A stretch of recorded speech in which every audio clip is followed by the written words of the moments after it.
Normálne, ja sa pobijem, ja som schopná sa pobiť. Počúvaj, čo ty tu ideš do piče vraveť? Saša, ty si normálny? Si normálny? Kurva, ja sa od teba starám 24/7, keď si takýto najebaný. A ty sa tu ideš na prvého človeka zavesiť a na ňo sa spoliehať?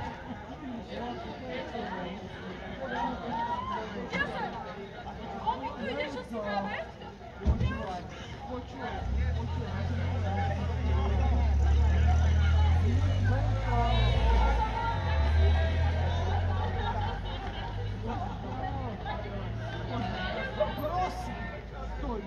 Prosím, budem mať dve životy na svedomí, kľudne stojte, do piči, kľudne stoj a neodstrávaj, teraz nechaj auto prejsť do piči, prestaň, však ide auto, kurva.